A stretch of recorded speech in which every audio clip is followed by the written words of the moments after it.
Welcome to Russell Jones Speaks, where we explore big issues that matter to parents, grandparents, and kids. We tackle intergenerational issues. Everything that affects parents, grands, and children is on the table. That includes health and fitness, relationships, attitude, family unity, vision, adversity, God, and anything else that might arise. The goal is for you to take away something that you can use in your life immediately. Suzanne Brown and her husband Rex have been married since 1989 and have 7 children. Homeschooling since 1995, they live on a small farm in Travelers Rest, South Carolina. Suzanne has degrees in education from Furman University and taught several years in the public school setting until their children were born. She is the founder and executive director of the Upstate Homeschool Co-op, which serves almost 1,400 students on a weekly basis across 3 campuses, and it was started in the Brown home in 1997. She serves on the State South Carolina Home Educators Association Board, State Education Superintendent Weaver's transition team, and Senator Tim Scott's State Education Advisory Committee as well. The Lord, with his sense of humor, gave the Browns no 2 children that learn alike.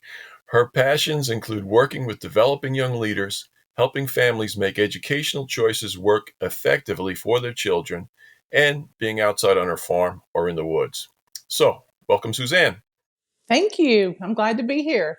All right, that's awesome. And so, yeah, let's, like we always say, let's start at the beginning. So, born at an early age, all that kind of stuff. All that good stuff. Yeah. Yeah. So are you originally a South Carolina girl, or what were your origins? I am. I'm actually a Greenville girl and went to Furman, stayed here, went to Furman, and then went to Atlanta to teach and met my husband there. And we went to Augusta for a short stint and then back to Greenville.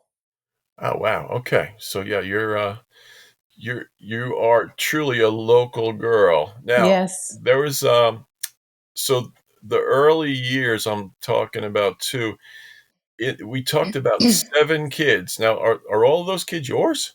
Well, of course they're all mine.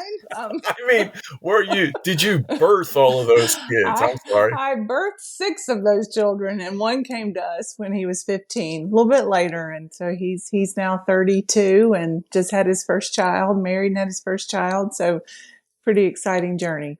Oh, that's awesome. Yes, that's awesome. Yeah, that's one thing I noticed since we've moved down here from up north is I think adoption is way more prevalent, unless I'm just become more aware of it since we're down here. But it seems like families are really willing to reach out and take in an extra kid or 2 if necessary. Yeah. I love to watch how God puts families together. It's always a unique journey for each family. Yeah. So, okay. So now one more question for you, because I saw this online and I just have to ask it. When did you decide to start jumping out of airplanes? Well, it's never really been on my bucket list, but I had this awesome opportunity. I was asked to be on the National Army's educators tour, and they take a small group of people from around the country, just really to help them learn more about the opportunities that the Army has, where the kids that we're serving and where that might be a good fit. And part of that opportunity came with the option to jump with the Golden Knights parachute team. And it was pretty awesome. Pretty awesome. I'm still trying to process it. Okay. I guess at whatever altitude, it's harder to breathe up there, isn't it? 13,000 feet. Oh my. And it was, I guess I had a healthy sense of nerves, but I really wasn't freaked out. And then we got on the airplane and the door never shut. So we went all the way up. And I was pretty good. I mean, these guys who are these parachuters, I mean, that's their job. They're so professional, and walked us through every step. And as soon as the plane takes the ground, I was connected to him by one, at least one. And the theory is that if something were to happen to the plane, they could get you to the ground safely just with one connection. Oh, wow. Not that anyone would want that to happen, but then as soon as my toes went over that edge, I thought, what am I doing? But I was committed at that point. There was no turning back. So it Were was, you did you look down? Were you oh yeah, the looking whole time. okay, The you were looking videographer, so this guy is hanging on to the side of the plane, which I cannot imagine telling your wife or your parents that this is your job, is that you hang on to the side of the plane and video people as they jump out. But somehow they get all the physics worked out with weights, and he's right above you, and he's trying to get me to look up. And I was just, it's the oh, air's coming at you. I mean, it's 150 miles an hour free fall, and they pretty quickly pull the small parachute, which slows you to 120. oh, And it was just, for the bonus. it's just the air's coming at you so fast. It's a little hard to breathe, but it's just because you're so dry. It's just coming at you fast. And so Yeah. that free falls 55 to 59 seconds. And then when the parachute pulled, it's okay. Now you can really take in God's creation. Yeah. And I just can't imagine anybody having that experience and not believing in a creator. It's just phenomenal. Yeah. Yeah, yeah, I believe it. All right, so your experience. So before children, you're a teacher and educator. What was your field? I was elementary, and then I had a minor in special ed at that point. It's what it was called, basically a focus in learning disabilities. So Okay. I taught in Atlanta and I taught in Augusta, Georgia, inner city, and it was a whole different experience. That's where I wanted to be. I loved serving that community.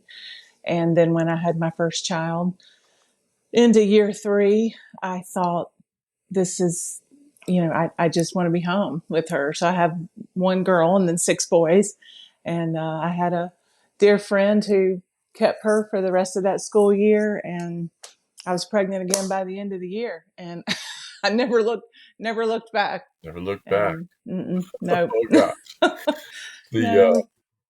so okay, so we you get to this point now, your daughter uh is going to be school age, and you're going to like how did you as a family come about deciding? Was she homeschooled from day one, or did she Yes. go to regular school for a while? No, they never went. I just, at that point, I thought, I don't want to send these children away. I love being with them. I love being their mother. I love doing day to day. That was also my background. I mean, I'm a preschool person at heart, and I didn't really know about homeschooling. It was legal in South Carolina then, but it wasn't really a thing. And I just started inviting people to do different little music groups or field trips or hikes, and sort of built that like-minded kind of group of families. And then we started I didn't know it was officially meeting at that point, but that first year we had 5 families and 19 children, and they came to my house, and um, we split up. One mom would kind of teach the elementary kids. We focused on science and history, geography, Bible, and another one would keep the babies, and then somebody might have the younger group, and we just traded every week. And that is really how it started. And then God did what he did and took it from there. It's Um, grown a bit. yeah, we had so much interest that first year. People said, "Oh, what are you doing? What can I come join in on you with you?" And we just kind of ran out of room in our house to really, and that was where we started looking at churches to maybe host it and go a little bit bigger. Now, the other families that started out with you, were they coming from the same like mindset as you? I mean, they probably did not have the same background as you in education, or maybe they did, but were they coming from that same, like mindset, or were they just, like where were they, what were they, their experience, Hmm. and to say like, hey, I want to see what this Suzanne Brown's doing.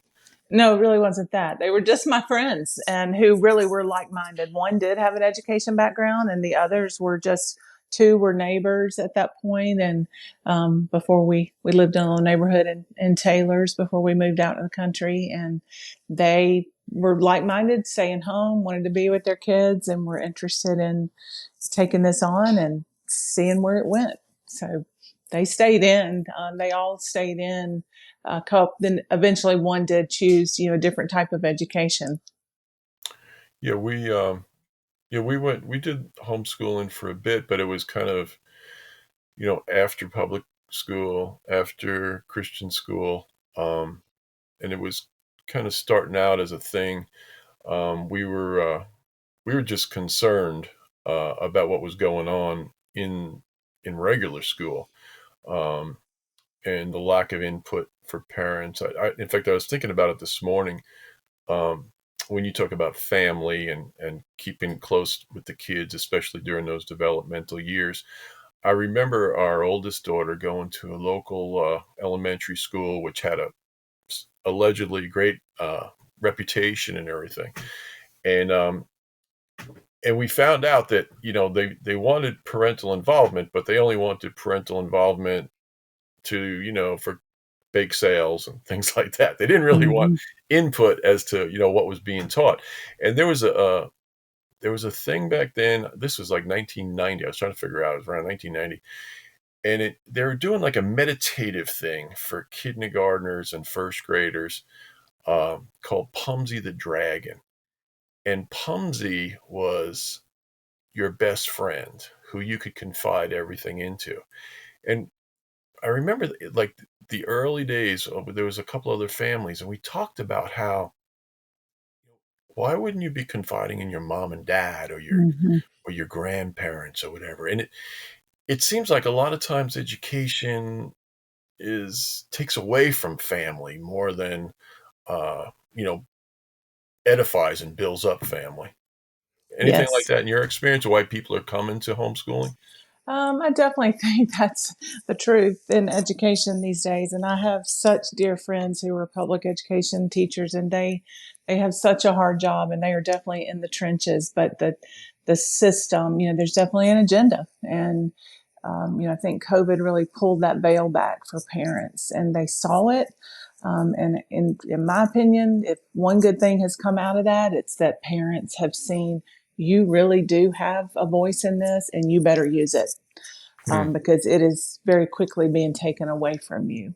And I'm I'll say up front, I'm a big proponent of school choice. I think we need lots of different options. One size does not fit all, and that mindset also helps support families who may be maybe it is a failing school, maybe it's a health crisis for their child, maybe it's some a certain district, or there's all different reasons that people choose this option. And I just it's my life mission is to help support families, to help them make a good educational choice and an individualized educational choice for their child. Sure. Yeah, and I know, again, up north, the better educational systems. I mean, you paid those municipalities, those towns, the taxes were unaffordable to the average person, and they had the top teachers, top programs, um, but that wasn't accessible to regular folks living in, middle class or lower, working class areas and things like that. So, to your point about school choice, yeah, it just seems to make so much sense. But again, who's holding our money? Who's holding our money, right? But yeah. So okay, so is there? So let's go. First time. Okay, I'm a first timer. Got little kids, and I'm all excited about upstate co-op. I heard all about it. Fill out the paperwork, whatever, and then like like where does somebody go? Lead me through this process. I'm a little nervous about it. We don't have a lot of money. Both of us work. How are we going to make this happen? How's all that addressed? It's a lot of questions there all wrapped up into one. Sorry. So Yeah, I'm let me sorry. jump in. Let me All right, jump let's into just that. start. First timer. Yeah, Hi, my that's name is fine. Russell. That's Help fine. me. We can go there. I do want to say something about the taxes and money, just because money is not the answer to education. No. um, Competition is the answer, because again, you're turning that back to parents who get to decide. I want this for my family. These goals, these values are important. And if I can make that choice for my children, it's not all about the school districts that have the most money. The establishment of education would like for you to think that, but that is definitely not. You see teachers and parents who are in poor districts and don't have are at that poverty level, but they're still reaching their children and they have a successful journey of education. But I just wanted to make that Yeah, point. yeah. But as No, far as and I our think too. I'm sorry, and I think too. I'm sorry. Just to finish that too is that I think in our experience in private school, private high school, um, paying for that, and then the graduation rate is not the key thing there. The get into college is. That's what you're paying for. So values, it's all to the test. It's all to getting into a fancy college, and the same thing with the more exclusive communities as well. But yeah, I'm sorry. Just wanted to, yeah, Yeah, it's that's great. it's We can interesting. touch on that more if you want to. But Yeah, so, no, as far as our program, we offer 5 different open houses during the year, and people come there. They learn about who we are. They get to take a tour, do some observations. That's a really helpful place to start. We also offer a beginning wait, homeschool a tour, a seminar tour. Wait, where is the tour? This is in you have a during the couple. school year. No, the location of the tour.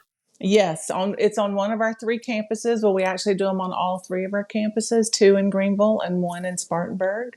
And Okay, so there are different days that people can sign up to come, in those tours. And we usually have between 100 and 170 people at those open houses. oh wow, Um, we're just really seeing, I mean, the masses are looking for something different. okay, So um, it is, but that's a great place to start, to really see if this might be a good fit for your family. And then we offer this beginning homeschool seminar, which we start from everything, and that's not mandatory, but it's a great place. I send that out probably once a day to people who have inquiries. But it does kind of help how do you get legal. We have a lot of people moving to South Carolina right now, and every state law is different. Homeschooling is legal in all states across the U.S., but every state is different. yeah, So sometimes they just need to come and learn, how our laws, how that affects what you do, and your reporting and all of that. And then we have orientations coming. We do have a lot of people who are super nervous getting started with their little people. And, I sure, think what people want, it's most families could educate their 4, 5, and 6 year olds. But what they want is that community. And they want somebody to walk alongside them in the journey, which we all want. That's just how we're wired, wherever you are. So that is really how we try to help people get connected as they're coming in. Make sure you're coming to those. We offer more field trips than should be allowed, which is a great way to build community, with different families who are in our co-op. now, is So there a curriculum that Upstate Co-op recommends, or do you have your own curriculum, or where does that go? I remember, we would mix and match things. Just yes. I remember Becca, I remember Bob Jones, I remember a few of them that we were. Well, this was good here and this was better here, whatever. How does that So work? homeschooling curriculum has come a long way in the early years. It used to be that you didn't have many choices, and now these poor mamas, they got too many choices, and they can get a little overwhelmed. that is one thing we walk people through in this beginning seminar, is learning what your philosophy is of education. That's really important. So that kind of guides your direction for your curriculum for your child. And there are a lot of things to take into consideration there. But when the students come to our classes, we have chosen curriculum. We're looking for curriculum that parents, we call them the teaching parent, that they are responsible the other days that the child is home. Sure. So we want curriculum that's easily used that way. We also, on our website, up through middle school, we have started with lower elementary and then upper elementary and then middle school. We have recommendations. It is not all inclusive, but it is different types of curriculum for those ages that we have found people to be successful with. So, and anyone can access those on our website. So those are just some And ideas then from there. like grade to grade, is there some kind of standard test to determine readiness to go to the next grade? No, that is the parent's job. Now we'll help have that conversation with you, but we don't want to step into that. We do tell our teachers, if you see this child struggling, let's have that conversation early. Sometimes first time parents, and if they haven't had much experience working with groups of children, they may not see, oh, this child is really going to struggle if they go into third grade. But that's the beauty of educating at home, is you can, maybe that child is a slow to read student, but yet they excel in math and science, so you can, again, the beauty of that individualized education plan is that I can take my child where they are in this subject. So that we very carefully pick classes for our elementary years. We do not offer math and we do not teach reading. And there's some very specific reasons for that, because children are just so developmentally different at those ages. And we want to empower parents and help them realize the importance of those two primary year courses to do at home one-on-one with your child. Oh, well. Yeah, that's good. I remember, oh boy. Yeah, not everybody was ready for the flashcards and the stuff that went on, the pressure of stuff that went on in the classroom, and we were, first, second, third grade. It was like, ah, Right, right. and yeah, that was tough. But yeah, that's interesting though. So all right, so everybody comes in and it's kind of a smorgasbord in a way. I mean, okay, as they're younger, okay, there's those two areas that parents teach, but then as they get older, they can pick and choose, right? Whichever Yes, areas they want correct, to go to. So, correct. um, how the cost, okay, the cost versus say like private education, like how does that work? And again, I'm thinking the scenario of mom and dad, we need two incomes at least in this crazy world that we're living in. So like how does that all work? How does that Yeah. So equate? our lower elementary, which is second grade, and so let me explain this. Sixth and down, they can choose 1 day option to come just 1 day, or they can choose 2 days. Once they get into 7th through 12th, pretty much all high school classes are 2 days a week. So that does, of course, vary the cost, but those lower elementary classes, if you choose 1 day, it is $400 for the year, or you just simply double that. Okay. Part of the reason we can do that, we have such excellent partners with churches. I'm a firm believer in that churches and Christian education should be good partners. Most of them have buildings that aren't being used during the week, and we don't need them on the weekend. Right. So it's just that's part of my role is looking for those good partners, and who really is and that's a top down. It's a top down leadership issue in a church. You have to have people Sure. who really buy into that mindset to help parents with Christian education. So again, upper elementary is $450 for the year, or $900 if you have 2 days. Sixth grade is $720 for a 1 day, or 14. It just doubles if you do 2 days. And then once they get into middle school, It depends on if they're 1 or 2 days. It's 100. At that point, it breaks down per class, 7th through 12th grade. So a student could come in and take one class with us, or a student could come in and take 5 classes with us. It just depends on what the parent needs support with. Yeah.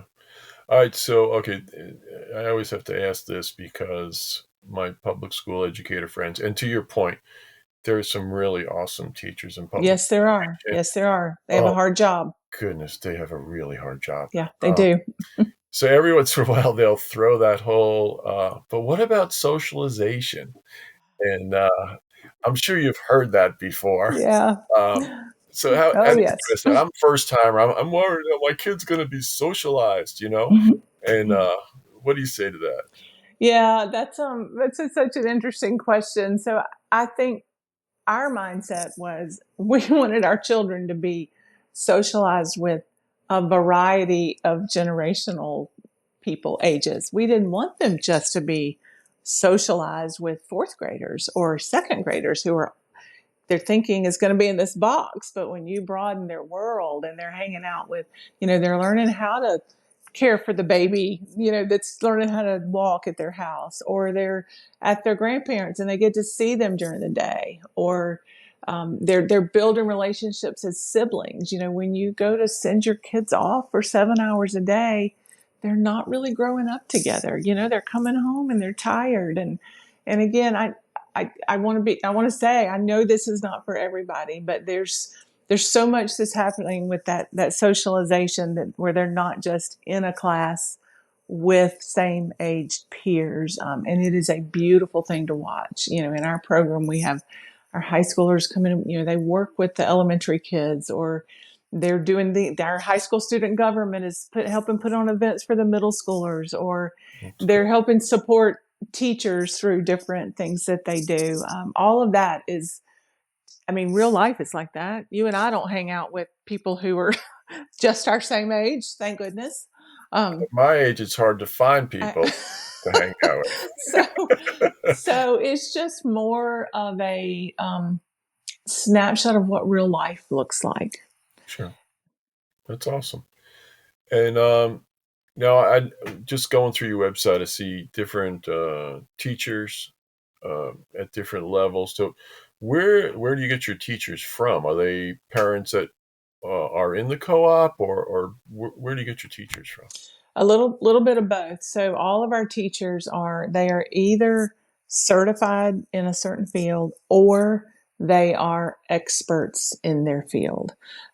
For example, I have lots of I have 4, I think 5 that have their doctorates that either have students or grandchildren, or they have some time that they want to give back, to students. They aren't done sharing their expertise. I have a retired mechanical engineer who comes in and does our physics, and he's just passionate. He has like 40 patents, and he loves coming. He teaches our drone class. We had one of the first drone classes for high school students in the state of South Carolina, and he comes in and he's written the curriculum for that. At the end of that course, they sit for their licensing exam, and they walk out of that course. If they pass, they can go into the field as high school kids and fly drones for people, work for people that way. So That's awesome. We're looking for people who are passionate and have experience in whatever field. A lot of them are certified. Some of them are parents. I love it when that happens because they have a different type of vested interest, but our jobs are posted, and we get a lot of students or teachers that we're getting right now have been in a traditional school. They may have had their second child and they want more flexibility. They don't want to be 5 days away from their children. And this 1 or 2 day option is a great fit for them. So our youngest son, I remember, I can't remember if it was kindergarten or first grade. I remember his first report card. And there was a little notation. I never saw a notation like this on a report card before, because his grades were all good.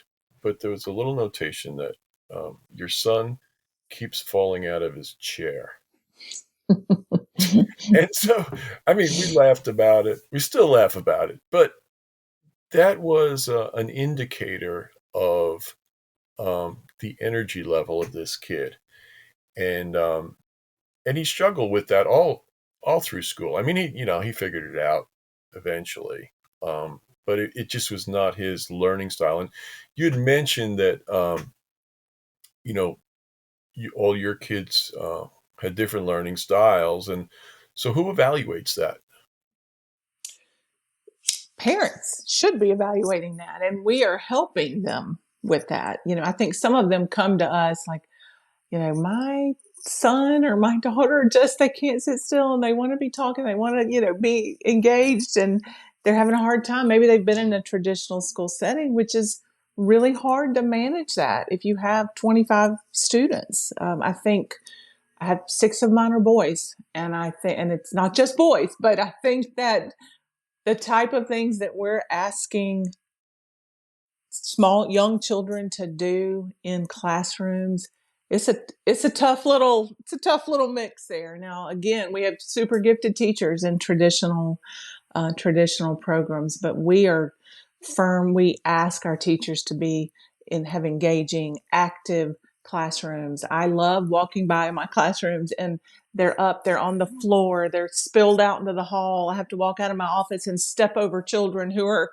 working on their engineering project, or they're all up and down the hall, in little teams doing I love that. I want that.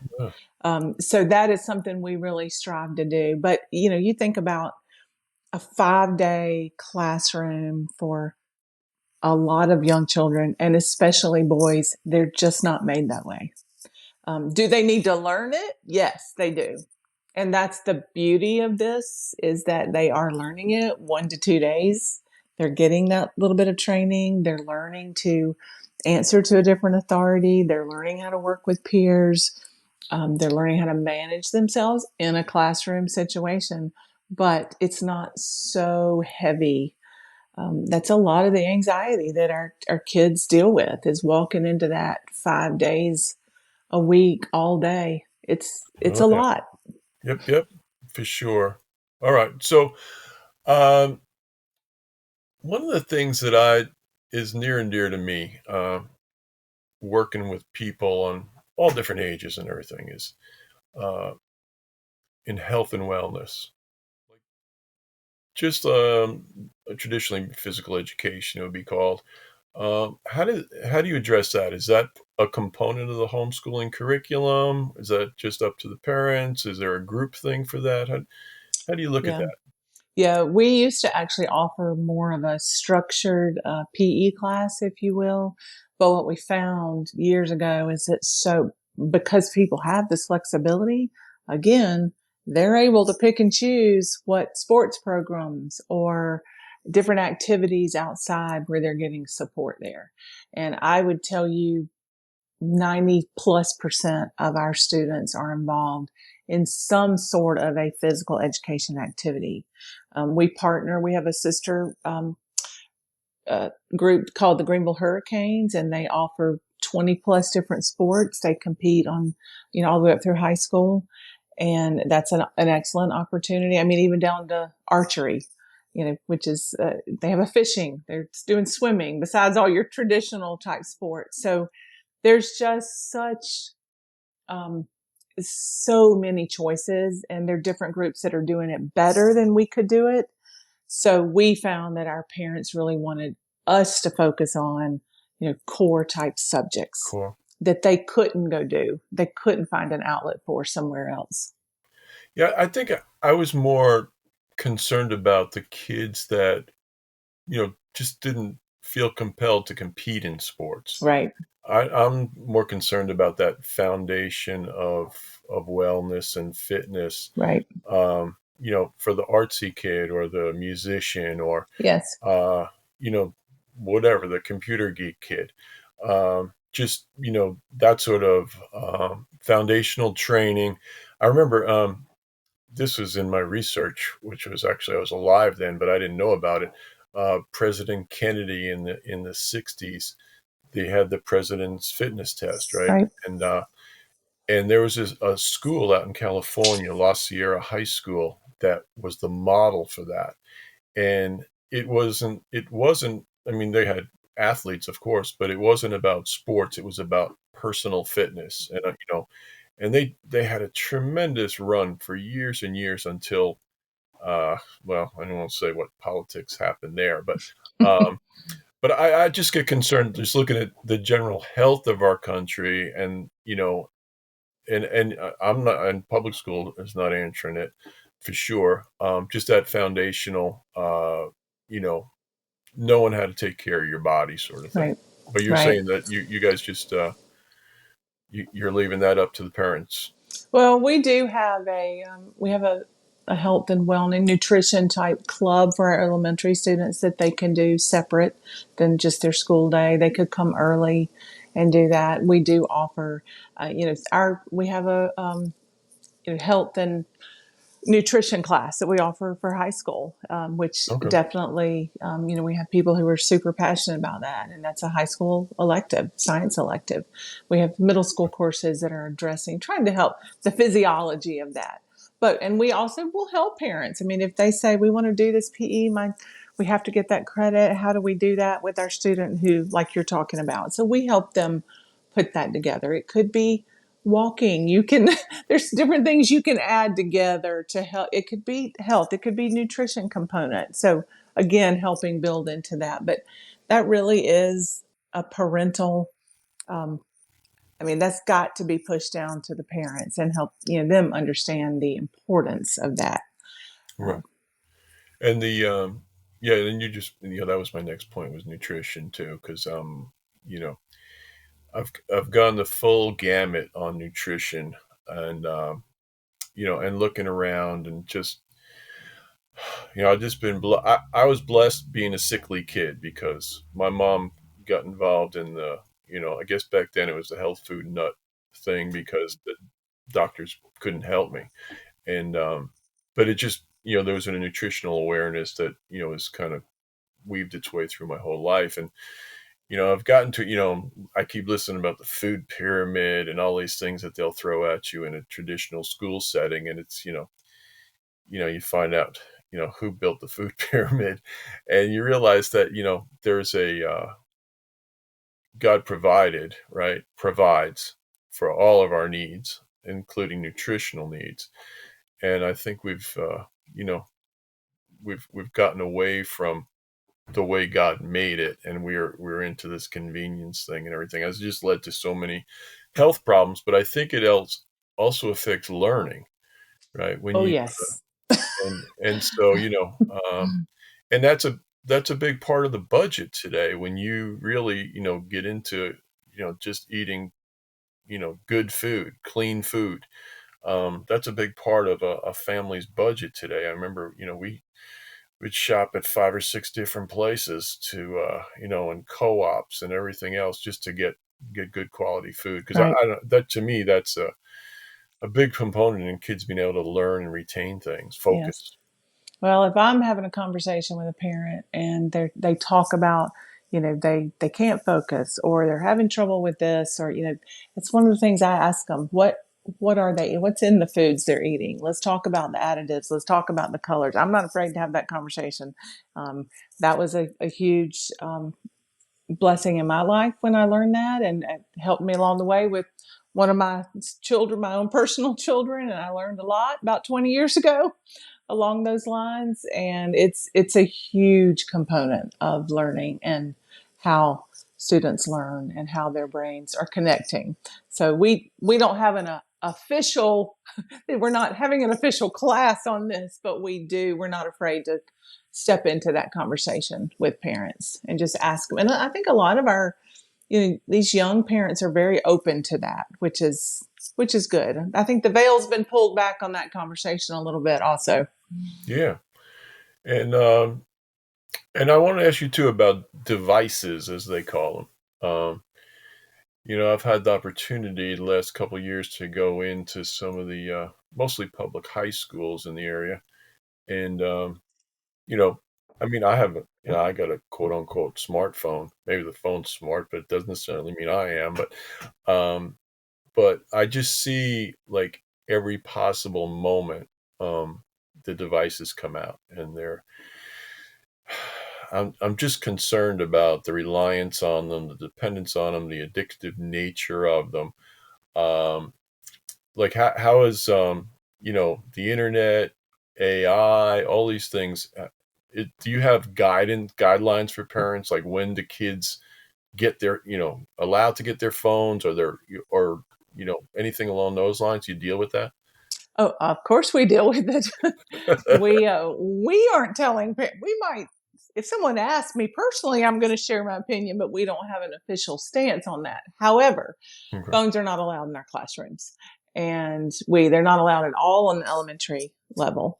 And our middle and high school teachers, we use a bag system, kind of like which you might have hung over your door and put your shoes in, or that old.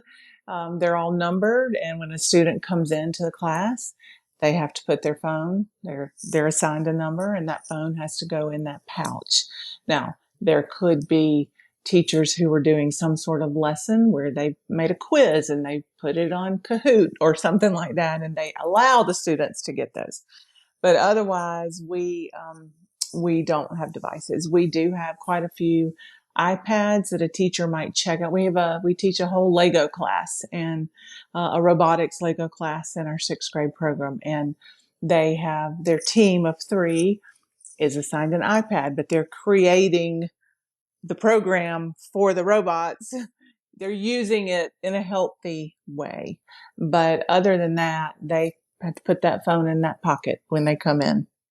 Yeah, yeah, that's. I think over 2 years. I mean, I was going in maybe once a week, but I think I saw 2 classrooms in, so that actually had those things where you check your phone, and it's just, I don't know. That's a whole big other Yes. conversation, and not for today. But all right. And I also wanted to know too. We joke about, us older folks joke about like the secret language that we would communicate in. We would be English, but we would write it in cursive, in script. Do they teach that anymore? Just had this conversation with my elementary program director this week, who happens to be my daughter. Uh, We are. She taught in the public school here in Greenville County, and then when she had her children, she um, was wanted to homeschool, and she does an excellent job managing that program for us. But um, again, that's one of those that needs to be back to parents. Parents are going to have to decide if they're doing it. We don't have time 1 or 2 days a week to teach that, but there are people who are passionate about that. And then there's also kind of the group who's saying they're typing everything now anyway. Anything they submit to an employer or anything anywhere, it's all going to be typed. So that's going to have to be a parent decision if you want your child to learn cursive or not. But it is, yes, it is a topic of conversation. yeah, but I think it's like, to me, it's a motor skill too, right? Yes, I mean, yes. it's connecting Yeah. different things, and There's some good research on students that have, or people have dyslexia, that it helps them, just that whole motor component of connecting things in the brain, if they've learned. But then you have students who also have that wiring. They struggle so much to put things from their brain onto paper. So that becomes an issue too. And again, that's where the beauty of this is pushed back to families. You've got to decide for your student, is that something that is important? so okay, so all right, so we go through. All right, we came here. Our kids were kindergarten age. We've come through the co-op. It's senior year now. What are the requirements for us to graduate high school?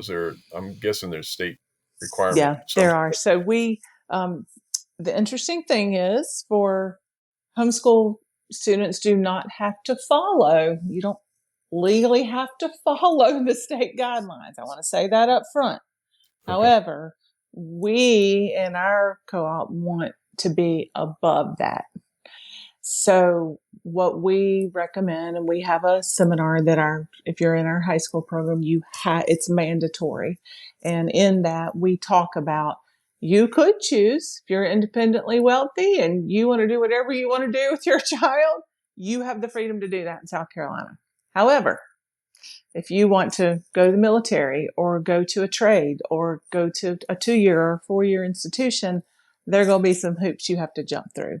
So we advise people, just because your child right now may say, I don't want to do all those things to graduate, what happens when they grow up a little bit and they're 25 and they realize, oh, I actually need that in order to get this certificate or this program, or whatever that might be. So Mm-hmm. we make sure we meet one-on-one pretty much every year with our high school families before they enroll again for the next year, to help make sure we're looking at their transcript, making sure they've got all the requirements that they need. We don't want to see, and it happens every year. We have students who've been somewhere else, or they've been in a different program, or they come to us summer of their going into their senior year and they're missing things that are going to be really hard for them to get. So I have an excellent high school team, and we work really hard working with them to make sure that they can graduate on time. We have an amazing graduation ceremony. We also have a partnership with North Greenville University, who comes on to our campus and teaches. I think this year we're offering 9 different college courses, and they come and teach them on our campus. We have a partnership with Bob Jones. Our Greenville campus is so close to them, the students can go there and also earn college credit while they're doing, if a student's ready. Not all of them are ready for that. Sure. So there's a lot of different things that are happening there, but we have an amazing graduation ceremony in early May. It's a beautiful ceremony. So it's come a long way since we gave a stab to it back in the early 90s, but it I agree. sounds awesome. It sounds awesome. So, okay, so what did I leave out? Is there anything else? I think, as far as one of the other reasons that parents are leaving traditional schools, is if their child has a learning difference that they feel like they're just falling through the cracks here. And most of those are going to be your bright kids who have some sort of learning difference. The students who are severe, there's a lot of good programs that are out there in the community that can help those families. Our lane is, and I'm pretty passionate about this because I have 2 of my own, and our lane is those kids that are just kind of being lost in a traditional school. So we have a very strong learning difference program. We have a learning difference administrator on all of our campuses, in elementary, middle, and high, and they focus on helping parents with those students to determine, is this a good fit? Can they handle this? Because our classes they're strong. They're high academic. We're not lowering the bar. Right. But what we're doing is trying to help. This class might work for your student, but they probably could not handle the pace of this type class. So we have a lot of interest in that every year. We serve over 100 students in that program. And it's a beautiful thing to watch it happen, because the average parent is not going to be equipped. They may want to, but but I also tell them, God gave that child to you, and He has equipped you. It may not feel like it, but Right. just that one-on-one instruction where you're coming alongside your child, there will not be. It'll be hard. You'll be hard pressed to find a more beautiful moment in the life of a parent-child when that child, who's struggled, walks across that stage for high school graduation. It's a pretty incredible. It's a pretty incredible moment, and to watch them flourish, and again to build a program for that child, that helps them meet the requirements they have to, but also is built towards their direction, their bent, the way the Lord made them. So that's a pretty awesome thing that I think we do really well. Yeah, I think, right. And that's what education, at its most fundamental. I remember a college professor had way back in the day, and he gave an exam, and he still does it to today. He's been a professor for over 40 years, and he preps you for the exam, and then he gives you the exam, and then the grades are posted within a day or two. If you don't like your grade, you can retake the exam. And I remember asking, I said, how can you get away doing that? I mean, that just means somebody wasn't prepared. And he said, I'm just so passionate about students learning the content. If they don't know it today, I'd rather them learn it tomorrow. And that, the outcome is so important, when you have that attitude. I think that we want kids to succeed, every kid to succeed. And so, yeah, good stuff. Well, let me tell you a better story than that one. So my youngest son is a dual sport athlete at North Greenville University. He has pretty severe, profound dyslexia. And he had a course this past semester where the final project was going to be a 15 to 20 page paper. And he was like, there's no way I can do this. Okay. And he owns the way he learns. He went to that professor and he said, remember I have this dysgraphia. Would you allow me to do a whole presentation, a PowerPoint and presentation, and hit all of those topics that are supposed to be in that paper? I'll present it to whoever, class, to you, whoever you want me to present it to, including the same information. And the professor said, well, I've never done that before, but let's do it. I'll let you do it. And he made a high A on that. And that is that is number one. He was taught all along, this is how the Lord made you, and these are your strengths, and this is where you're going to struggle. And he owns it, and he's able to go talk that through, and then to have a professor who recognized that and was willing to let him do that. That's an awesome example of that, coming together. Sure. Yes. And of course it would happen for the child of the leader of the greatest co-op in the upstate, at least. So, well, I'd like to think that would happen for any, the fact that he entertained that was a blessing. It's great. No, it's great. When your child had that, they develop that confidence along the way, and just from years of encouragement and loving on them, and good food. But definitely that. Anyway, I do appreciate your time. I know you got a busy schedule, and now I know it's even busier than I thought. So anyway, that's a wrap. I hope everyone enjoyed today's episode and you got some takeaways that you can use immediately. Connect with Suzanne Brown through the upstatecoop.org, upstatecoop.org, as well as on LinkedIn. Please share this with your friends. And don't forget all my stuff at topsecretsofsuccess.com and russelljonespeaks.com.